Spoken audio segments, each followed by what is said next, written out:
86. Asyap. Sorry guys. Nah, ini sekarang kita baru ke previewnya nih, Bang. Preview MotoGP Portugal 2021 Di sirkuit Portimao. Iya. Sirkuitnya roller coaster. 4,6 km, 15 tikungan, 9 kanan, 5 kiri. Loh, pakai bannya? Ya bannya tuh kalau kejadian di tahun lalu karena di kondisi akhir tahun suhunya cenderung lebih adem, jadi opsi asimetris dan asimetris. Cuman ya itu tadi opsinya lebih banyak tahun lalu daripada tahun ini. Oke. Siap. Itu akan kita bahas. Jadi welcome guys. Welcome, we are back. Ya itu tadi review MotoGP Portugal 2021. Oke, Bang Joni. Iya. 5 bulan berselang. Betul. Balik lagi ke omongan yang tadi. Iya yang Tapi tentunya pastinya cuaca akan berubah nih Bang. Ya nggak? Betul, karena saat ini cuaca ya di musim semi dan musim semi cenderung lebih stabil dan lebih hangat. Nah, yang paling krusial adalah karena kemarin itu Michelin juga agak sedikit tergopoh-gopoh dengan waktu menyediakan ban untuk di sirkuit Portimao ini. Nah, tahun ini fix lebih banyak jumlahnya. Kalau kemarin cuma 3 dengan opsinya itu 3 depan itu simetrik asimetrik, belakang juga sama. Nah, sekarang ditambah dari simetrik plus asimetrik untuk depan dan juga untuk belakang 3 ada semuanya asimetrik, 1 simetrik. Dan inilah yang membuat berbeda. Ya nggak Bang? Betul. Ya, selain tadi kehadiran Marc Marquez. Ya nggak? Perbedaannya adalah si Michelin ini lebih punya data sehingga memberikan pasokan ban lebih istilahnya lebih jos karena di Portugal kali ini suhunya lebih stabil dan kisaran bermain suhu aspalnya itu bisa di atas 25 ke atas. Nah, sekarang gini, kalau di tahun lalu nih Bang, di tahun lalu itu suhu udara bermain di 22 derajat nih. Iya. Suhu aspal bermain di sekitar ya 28 derajat. Betul. Sampai 30 lah. Betul. Di situ. Iya. Karena ya suhu itu kan cukup dingin ya Bang. Cukup dingin. Apalagi humidity-nya juga kan rendah. Jadi otomatis aspalnya juga nggak akan terlalu panas lah. Meningkat lah. Iya, betul. Selisihnya dikit antara udara dengan aspal. Nah, sekarang enggak. Dengan ya tadi Bang Joni bilang musim semi, humidnya agak sedikit lebih tinggi. Iya. Suhunya akan sedikit lebih hangat. Betul. Ya bermain di atas 25 sampai ya mungkin mendekati 30 kan. Iya. Otomatis pilihan untuk di aspal suhunya akan menjadi di atas lebih dari 30 juga. Betul. Nah, balik lagi guys. Ini bukannya kita bicara tentang ya cuma sekadar settingan motor. Iya, tapi bukan. ban juga menentukan, Ban. Setuju. Bang. Ban. Gue panggil ban. Mirip. Ban sama Bang mirip. Sorry ya Bang. Oke. Kita kan masih bahasa. Masih bahasa nih. Bang. Sama-sama. Nah, jadi ya tadi Bang ya. Ban juga kan mempengaruhi faktor settingan. Iya. Karena di tahun lalu dengan suhu yang sedikit lebih rendah aja, main di 28 derajat Celcius untuk aspal, pilihannya lebih ke medium dan juga hard. Ya, cuman terkecuali untuk KTM dan Aprilia, pilih hard. Jadi hardnya depan yang asimetrik, belakangnya yang simetrik. Nah, karena pilihan terbatas kan. Betul. Jadi lu mau yang mana nih? Iya. Tapi kalau untuk tahun ini tidak. Bisa dua-duanya. Betul. Mau depan asimetris, belakang asimetris, itu oke. Mau pilih asimetris depan, belakang non simetris bisa. Oke. Itu. Mau pilih non simetris dua-duanya? Silakan. Iya nggak Bang? Itu dia. Nah Bang. Ya. Nih kita bicara tentang ya prediksi jalannya MotoGP Portugal. Ini banyak yang sangat tersenyum ya karena kemarin setelah tesnya cuma karena uang THR udah masuk apa gimana nih Bang? Bukan, karena akhirnya balapan di ranah Eropa dengan kondisi balapan di siang hari. Karena kemarin tuh opsinya terbatas, hanya tes di Qatar, kemudian balapannya malam terus. Jadi benar-benar semua pembalap tidak bisa melakukan benar-benar fresh dan inovasi. Mereka akan mematok juga. Artinya Portugal ini bakal menjadi semacam tes musimnya untuk menghadapi seri di Eropa. Itu dia. Karena makanya belum langsung masuk ke jeder Spanyol. Belum masuk jeder, masuk ke Itali gitu. Catalunya, kemudian yang lainnya. Itu dia. Bener kata Bang Joni. Portimao ini menjadi ya salah satu tes pramusim menjelang MotoGP Eropa yang sesungguhnya. Setuju. Iya, Bang? Pada tersenyum. Bagaimana Paul Espargaro akhirnya wah lega. Ya, tapi hitung-hitungan tetap dapat poin, Bang. Iya, Ya, dan bahkan Valentino Rossi yang wah sedih di Doha, di Qatar dan Doha, dia yakin karena punya settingan yang mungkin bisa bekerja keras dan yang paling mungkin. Bentar dulu, Rossi, Bang. Rossi tersenyum. Bentar. Kalau umpamanya dia punya settingan kemarin itu yang di warming up praktis, race pace-nya tuh udah bagus. Nah, ini bisa jadi modal buat balap di kondisi Eropa dan juga sirkuit yang mungkin dia bisa yakin di suhu yang bermain di medium hard ban-nya akan bisa lebih keluar performa orang Valentino Rossi. Yakin nih, Bang? Dia sih bilang begitu. Dia yang bilang gitu ya? Karena gimana? Ya berdasarkan hasil, dia finish di posisi 12 loh, Bang. Iya. Tahun lalu loh di Portimao. Betul. Sementara Franco Morbidelli ya nggak? Iya. Wah, fight sama Miller kan? Iya. Ya, tapi kan karena kemarin dia juga baru sembuh dari sakit, jadi agak kurang ngeluarin seluruh kemampuannya. Iya, fisiknya belum 100% ya.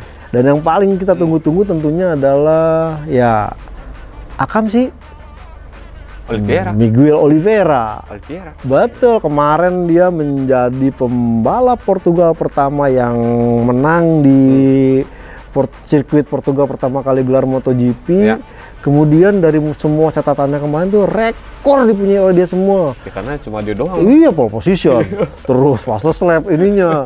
Terus lebih hebohnya lagi, race lap time-nya itu lebih cepat dari saat kualifikasi. Nah, artinya memang ini tentunya Miguel Oliveira tidak akan istilahnya meninggalkan momentum atau kesempatan ini untuk melakukan serangan yang lebih baik lagi, karena ya KTM tahun lalu membuktikan performanya cukup apik dan kemarin dia agak keteteran tuh karena mereka bilang aduh susah karena memang ya tidak bisa melakukan running untuk tes di siang hari dan padahal KTM punya kemampuan cukup bagus di balapan siang hari. Nah, ini akan menjadi momentum seorang KTM dan tentunya nih buat yang penasaran ya tentu Ducati akan berusaha keras nih. Kalau tahun lalu setelah 2 kali digondol sama Yamaha ya dicuri di ujung sama Yamaha. Di ujung-ujung terus tuh. Nih di tahan-tahan. Portimao ini mestinya bisa. Dan yang selanjutnya tadi sempat disebut Yamaha, ini pembuktian nih. Jangan-jangan Yamaha cuman bagus di track Heres doang. Di Losail, di kondisi malam. Ini akan menjadi pembuktian karena kita ingat ke tahun lalu bagaimana seorang Maverick Vinales kesulitan, Quartararo kesulitan, Valentino Rossi tati-tati dan cuma Morbidelli. Nah, ini buat Morbidelli pun sebenarnya ya ibarat kata akhirnya lega nih karena bisa ketemu race di saat matahari kelihatan, karena kemarin di Qatar problem Morbidelli adalah performa motornya di siang pas malam hari jelek ya kayak motor kalong gitu. Kalau kalong kan malam jago banget, malamnya tidur. Nah, ini enggak. Nah, Morbidelli itu tersenyum. Gue pengen tahu nih, ini mungkin bisa menjadi potensi sebenarnya karena balapan di siang hari yang notabene motor Yamaha Spec A dia itu cukup bagus di kondisi balap saat ada matahari. Tapi itu dia, ini menjadi tanya-tanya terutama untuk Yamaha kan. Iya. Tadi Bang Joni bilang, saya tahun lalu cuma Franco Morbidelli doang yang bagus. Betul. 3 pembalap lainnya Memble. Sekarang Morbidelli yang kemarin runner-up, malah sekarang terpuruk 15. Aduh. Nah, Bang, nih yang menjadi menarik adalah tadi Bang Joni bilang, yang perlu dikhawatirkan di sini adalah selain KTM ya. Selain KTM adalah Ducati. Betul. Ya nggak? Betul. Tapi ya kita tahu, Bang, tahun lalu Ducati yang bagus pun hanya Jack Miller. Iya nggak? Betul. Hanya Jack Miller. Nah, sekarang kondisinya Jack Miller lagi baru selesai operasi arm pump. Betul, tidak 100%. Dia sendiri mengakui kan? Betul. Tidak 100% kondisi gua untuk balap di MotoGP Portugal. Betul. Nah, menurut Bang Joni, selain Miller nih, ya apakah ada pembalap lain dari Ducati yang bisa ya perlu dikhawatirkan lah? Saya melihat Johan Zarco Ya. Karena dia tampil konsisten dan dia sudah terbukti di 2 ronde kemarin mampu mengatur atau memanage ban dengan cukup baik. Ya. Yang kedua tentunya adalah Francesco Bagnaia. Dia ini pas penasaran nih, kemarin bisa pertama podium, kedua terlalu nafsu gagal. Dan kemarin dia udah tahu nih, dan paling hal dia yang saya sempat ulas di awal bahwa pilihan ban Michelin di Portimao kali ini jauh lebih istilahnya bervariasi dan punya pilihan lebih terbuka ya. Lebih terbuka dan juga Michelin mengatakan bahwa ada opsi ban belakang kemarin itu yang menjadi favorit adalah ban belakang simetrik yang belakang nih, ini menjadi favorit. Nah, tinggal nanti pembalap mungkin mencari pilihan ban yang depannya akan seperti apa. Nah, seandainya katakanlah suhu benar berlangsung di atas 25 atau 30 derajat dan Ducati memilih mungkin opsi yang medium hard yang cukup apik, saya yakin mungkin dengan gaya balap seorang Francesco Bastianini, Bagnaia ini nanti dia bisa artinya mengulang performa Jack Miller tahun lalu atau bahkan lebih baik, dan mungkin ya dia pasti terlecut gitu dengan performa seorang Fabio Quartararo yang baru pertama kali naik kelas pabrikan langsung mempersembahkan kemenangan. Nah, Francesco Bagnaia gedek juga, anjir nih masuk kalah sama seorang Fabio Quartararo, dan itu akan menjadi motivasi buat Bagnaia untuk tampil lebih bagus di Portimao. Jangankan sama Fabio Quartararo, pasti sama Johan Zarco juga Bagnaia. Iya, kesel. Ini motor tahun lalu yang gue pakai di Qatar, di Sikat ya kan? Iya. Sama Johan Zarco. Di posisi kedua, di posisi ketiga. Nah, terus yang di Doha-nya dia mau nyalip melebar. Aduh, ini menjadi seru sih sebenarnya Bang ya. Ya, karena terutama tadi dengan pilihan ban. Nah, Bang. Ya. Gue penasaran. Penasaran kenapa? Marc Marquez kembali. Oke. Iya nggak? Marquez kembali. Terus udah gitu Pol Espargaro. Kalau Stefan Bradl pasti diganti kan sama Marquez kan? Iya, udah nggak ada ini. Itu. Terus Alex Marquez. Terus Nakagami. Ya nggak? Menurut Abang nih, bagaimana dengan performa keseluruhan nih si Honda nih? Dengan hadir Marquez di Portimao. Ya, tentunya ini akan menjadi atmosfer yang lebih baik dan makin kondusif, serta mungkin akan meningkatkan motivasi seluruh pembalap Honda, karena kita tahu dengan kehadiran Marc Marquez tidak semata-mata nanti dia mengendarai motor MotoGP-nya untuk pribadinya sendiri, tapi dia akan memberikan feedback, dan feedbacknya ini jujur-jujur kata sekarang tuh Honda terbuka, artinya membuka untuk buat Pol Espargaro bisa lihat, buat Nakagami bisa lihat, dan juga untuk Alex Marquez, dan bahkan seorang Pol Espargaro mengatakan, wah emang ini impian gua, karena 2 ronde tidak ada teammate sejatinya Marc Marquez, ini agak berbeda, dan mungkin dia bisa belajar banyak. Lagi-lagi seorang Pol Espargaro marah dengan sangat rendah hati, merujuk bahwa dia akan tetap belajar bagaimana cara bawa dia dari Marc Marquez. Kalau gue ngeliatnya Bang, ini perang psikologis sebenarnya. Perang psikologis. Kenapa Bang? Satu, ketika Marc Marquez kembali, ya nggak? Ya lu secara nih Bang, secara Marc Marquez kembali dengan kondisi tidak 100% fit. Ya nggak? Bener nggak? Betul. Lu datang di sana dengan kondisi badan 100%, ya 100% malah 110% nih ya. Betul. Tambah lagi doping lah ibaratnya. Doping. Nggak boleh kita kayak non nih. Nah, dengan kondisi yang istilahnya lebih bugar daripada si Marquez. Apakah lu ingin, ya maaf kata nih Bang, apakah lu ingin kalah dari Marc Marquez di situ? Kan nggak mungkin Bang. Betul. Bener nggak? Setuju. Ya tadi gue bilang akhirnya menjadi perang psikologi sendiri buat si para pembalap Yamaha nih Bang. Honda. Yamaha, Honda. Betul. Jadi ingetnya Rossi gua. Sorry guys, karena abis ini gue pengen ngomong tentang seorang Rossi. Nah, menurut Bang Joni, akankah seperti itu nggak? Bener nggak kalau kita bilang ini sebagai perang psikologis antar si pembalap Honda? Ya tentunya bisa dikatakan seperti itu kalau sampai kejadian hasil Pol Espargaro ternyata lebih buruk dari Marc Marquez. Itu dia, malu nggak lo Bang? Betul. Cuma kalau kita melihat apa yang diucapkan Pol Espargaro ke Marc Marquez, itu akrab banget. Artinya benar-benar menunjukkan bahwa di pedoknya Repsol Honda ini kondusif gitu. Dan memang kalau saya lihat Paul Espargaro pun sadar diri bahwa kondisinya saat ini memang tidak bisa dimungkiri, dirinya masih belajar mencari istilahnya potensi motor MotoGP RC203V, masih tetap belajar karena ya kemarin kita tahu dia cukup bagus di race pace balapan, apalagi di paruh balapan keduanya, tapi dia memang masih kesulitan untuk memaksimalkan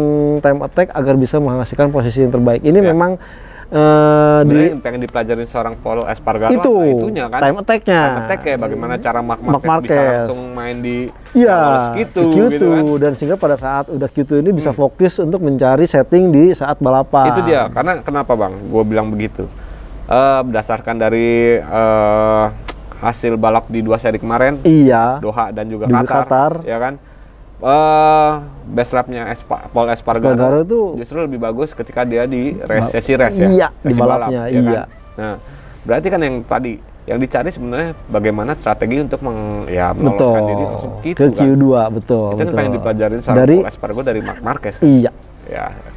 Ya kita bicara tentang bagaimana motornya itu di luar itu. Di luar ya, karena bisa jadi motornya mungkin berbeda atau mungkin motornya ternyata sama. Itu kan kita tidak terlalu bisa hal yang bisa dilihat dengan kasat mata itu.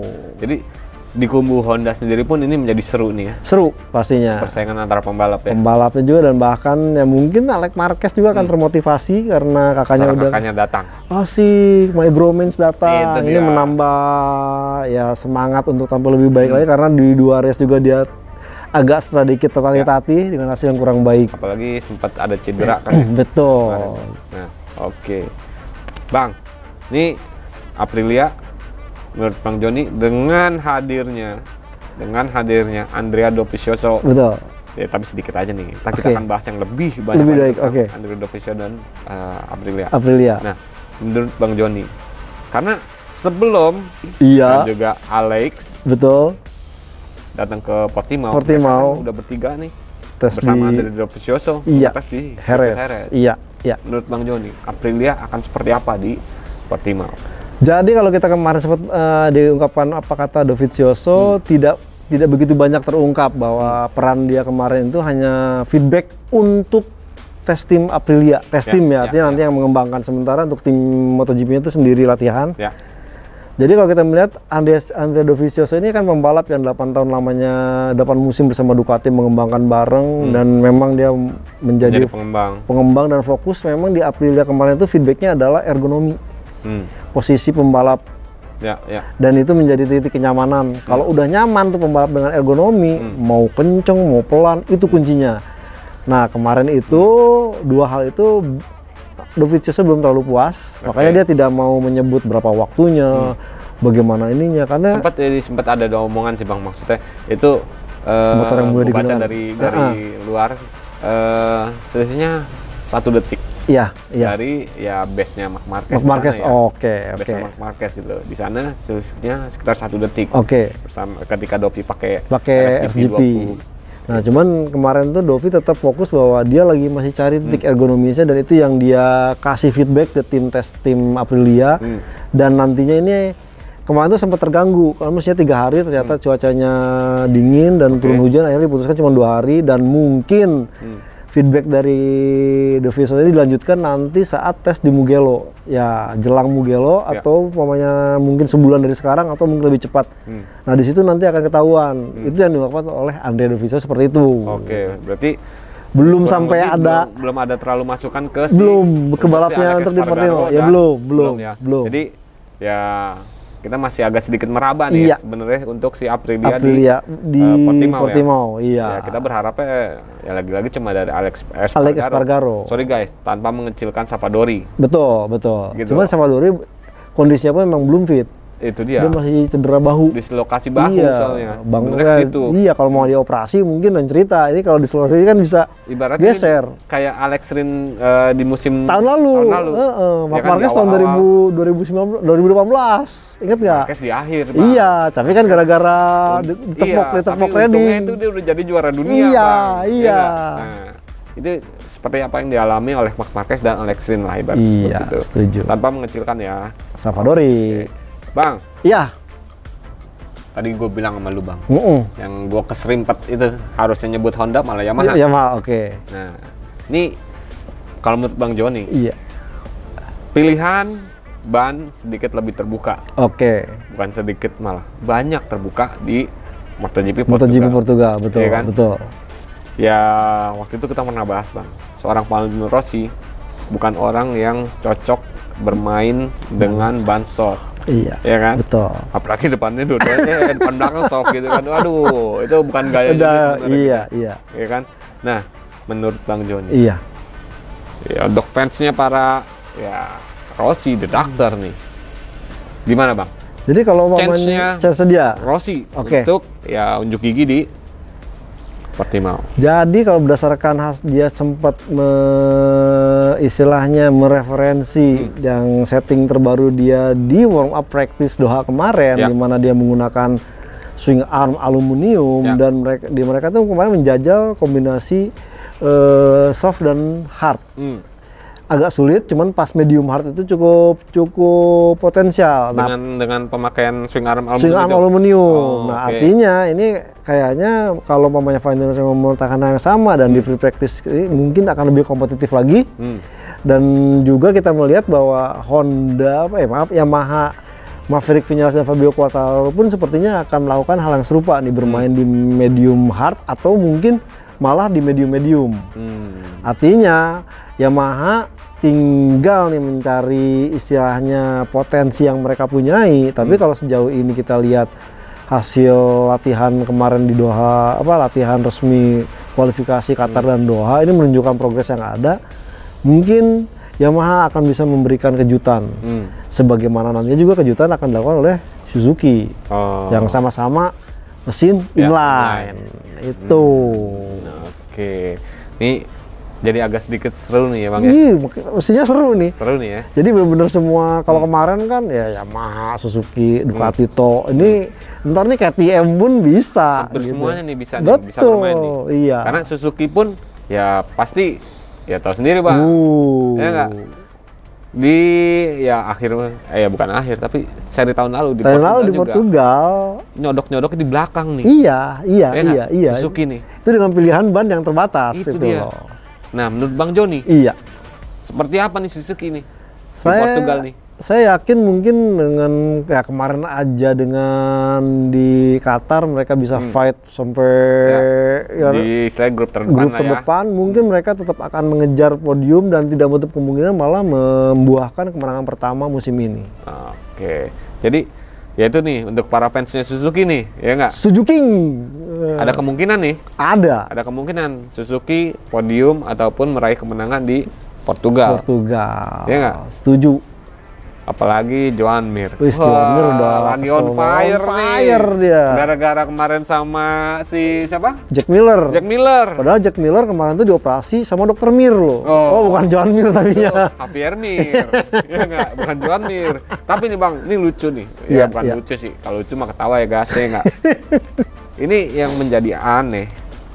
Ya insiden antara Joan Mir dan juga tadi Jack Miller, betul. Ya kan? Kalau menurut Bang Joni, ini emang kita agak sedikit telat, guys. Sorry, guys. Betul. Kalau menurut Bang Joni, ini ya bisa bilang salahnya siapa? Apakah salahnya Mir? Apakah salahnya si Jack Miller? Apakah racing incident atau kayak gimana nih, Bang? Ini pure racing incident. Jadi memang kalau kita melihat sebenarnya memang diawali dari gebrakan-gebrakan Mir yang membuat pecah konsentrasi Jack Miller. Dan mungkin orang banyak berpikir, wah Jack Miller ngebalas nih di terakhir. Ternyata bukan. Jack Miller di saat itu mulai berasa arm pump-nya. Jadi pada saat dia melakukan pengereman, karena dia mulai kerasa arm pump-nya, dia tekan lebih dekat sehingga agak menimbulkan efek pengereman yang sulit dikendalikan sehingga dia melebar. Nah, apesnya di racing line luar ada Joan Mir. Seandainya mungkin nggak ada Joan Mir, itu Jack Miller keluar itu. Jadi agak bersenggolan sehingga ya luput lah. Artinya memang dari pernyataan Jack Miller bahwa bukan ingin membalas apa yang telah dilakukan tekanan-tekanan Joan Mir kepada dirinya, tapi kemarin itu benar akhirnya dia mengalami kondisi arm pump yang kambuh dan agak menyulitkan, dan akhirnya terbukti dia makin mundur karena arm pumpnya sudah tidak bisa diatasi. Makanya track lurusnya dia kan gini-gini kali. Iya, itu kali ya, ngasih tahu. Bukan marah-marah, bukan arm pump gitu ya. Iya, makanya kalau mamanya ada tulisannya mungkin Bluetooth, sorry Mir, arm pump gua kerasa, itu yang mau disebut. Dan juga waktu kita lihat Joan Mir saat memberikan kode kaki itu bukan istilahnya, woi minggir lu. Itu bang. Itu memberikan, maaf saya tadi melakukan aksi yang bikin lu kesenggol. Ya. Kalau gue ngeliat ini bang, itu kan itu pendapat lu nih bang. Kalau gue ngeliatnya versi ini gue nih. Iya. Ada kesalahpahaman guys. Iya. Dimulai dari kesalahpahaman antara Joan Mir dan si Miller. Terutama kesalahpahaman itu dimulai ketika senggolan dan Joan Mir minta maaf pakai kaki. Iya. Kalau menurut gue itu pemicu masalahnya. Oke. Dengan dia menjulurkan kaki bang. Iya. Kakinya begitu soalnya lu minggir lu. Iya, ada interpretasinya begitu. Itu dia. Betul. Nah Jack Miller, ya lu tau sendiri. Nggak terima, iya. Otaknya rada-rada sedikit konslet emang kan. Waduh, wah. Nah, gua rasa itu dimulai dari situ. Iya. Ada jadi ya kesalahpahaman dan akhirnya yaitu tuh di yang tadi Bang Joni bilang pas di tikungan terakhir mau ke arah straight. Iya. Ya, kalau gue lihat bang, ini sebenarnya racing line-nya si Jack Miller itu mirip kayak racing line-nya Johann Zarco sama Bagnaia. Betul. Ngelihat racing line-nya Ducati nih, kalau abang perhatiin di tayangan ulangnya itu Jack Miller sama. Tapi sayangnya ya itu tadi ada seorang Joan Mir yang ya istilahnya masuk ya masuk ke dalam racing line-nya Jack Miller. Iya, dan itu ya yang ketika di situ sebenarnya nih, ketika di situ kita nggak tahu apakah itu murni Jack Miller yang istilahnya pengen ngantem kontroversi dengan ya tadi Joan Mir. Betul. Atau memang tadi ya ini racing line-nya ya Miller coba mengikuti racing line-nya si para Ducati gitu kan. Sebenarnya kalau gue ngeliatnya di situ, tapi faktornya adalah kesalahpahaman. Betul. Karena ya lu gimana sih bang lagi fight? Iya, lagi enak-enaknya diganggu. Gitu. Bukan masalah diganggu, tapi disuruh minggir pakai kaki itu. Kalau gue ngeliatnya di situ tuh. Iya. Kan wah, kurang ajar nih. Sialan baru lu. Gitu, udah nyuruh gue minggir gitu. Lagi pakai kaki lagi nggak sopan banget lu gitu. Nah, kayak gitu kan. Oke, Bang. Siap. Nah, itulah untuk MotoGP. Prediksinya, Bang. Untuk juara 1. Saya melihat Francisco Bagnaia, kemudian Miguel Oliveira. Juara kemarin, KTM, dan mungkin Johann Zarco bisa deh. Jadi, wah. Ini V4 semua. KTM, Ducati. V4 semua nih. Iya. Inline-nya, waduh. Ya. Doa gede nih. Masih bisa berbuat terbaik inline lah. Karena kenapa bang?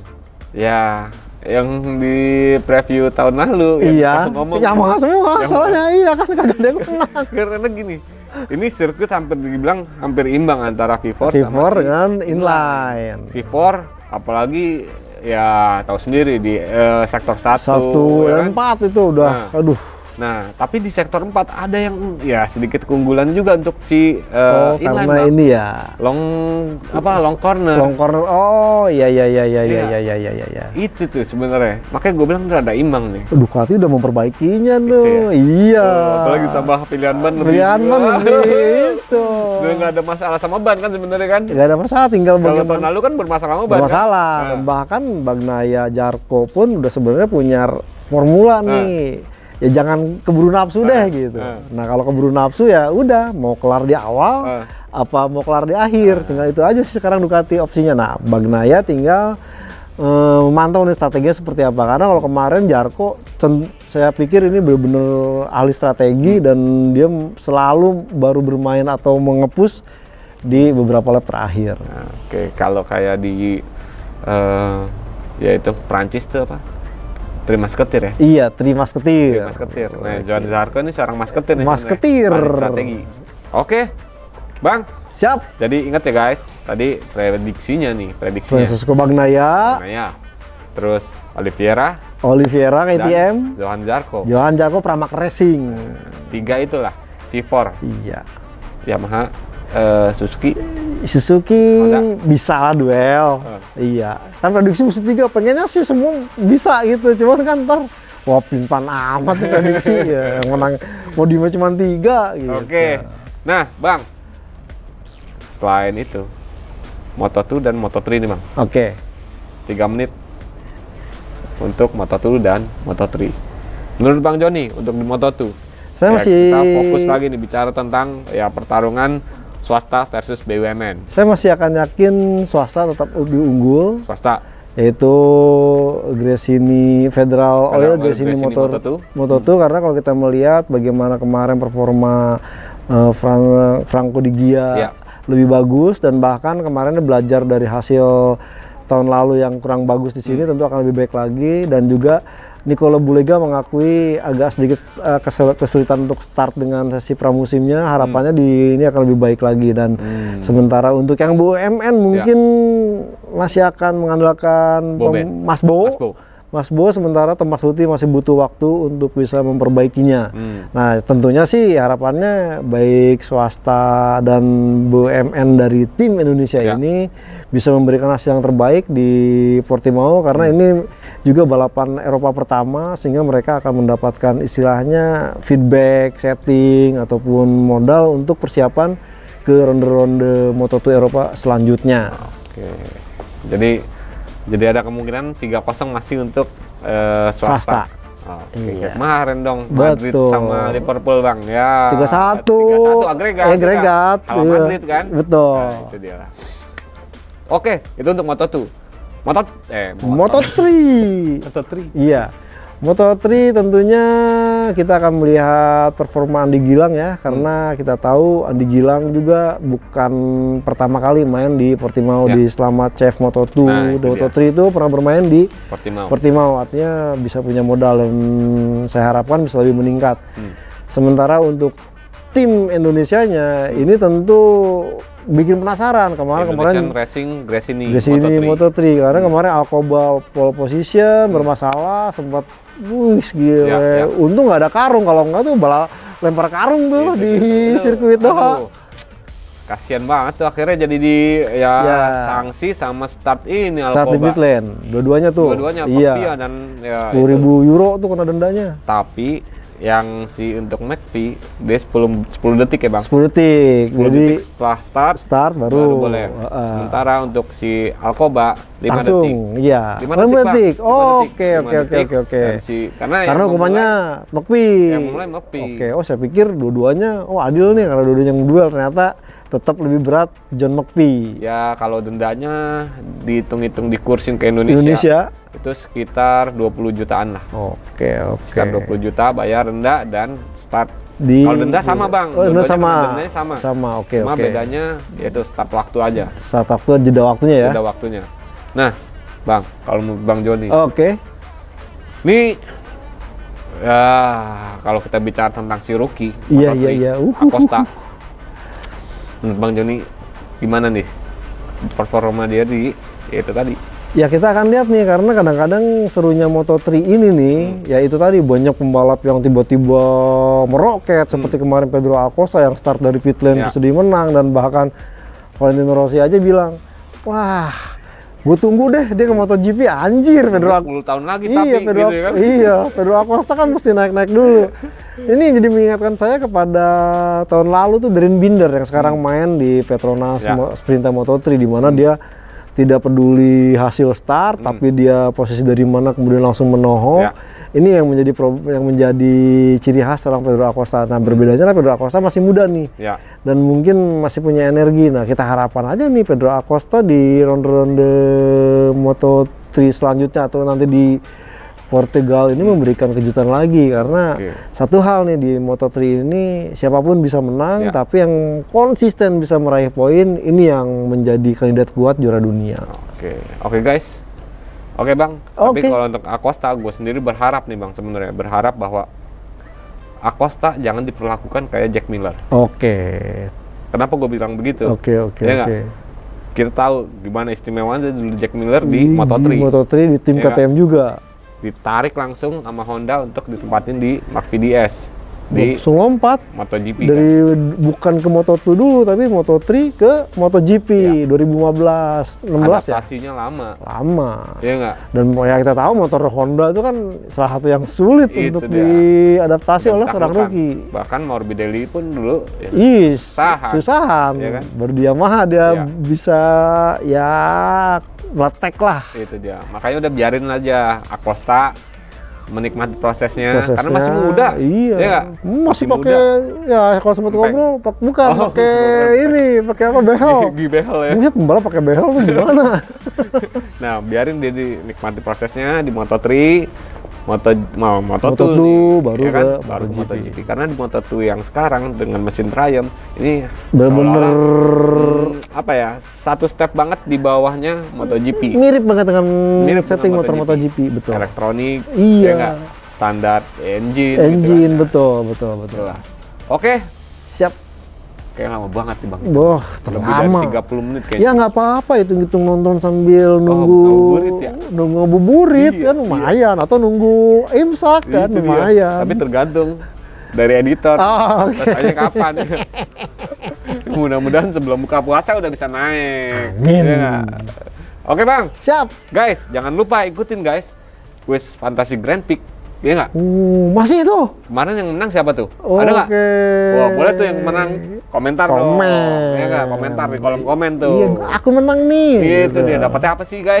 Ceritain dong. Kayaknya temen-temen yang lain juga pengen, ya nggak? Karena kita nggak boleh ternyata. Nah, itu dia. Padahal pengen banget.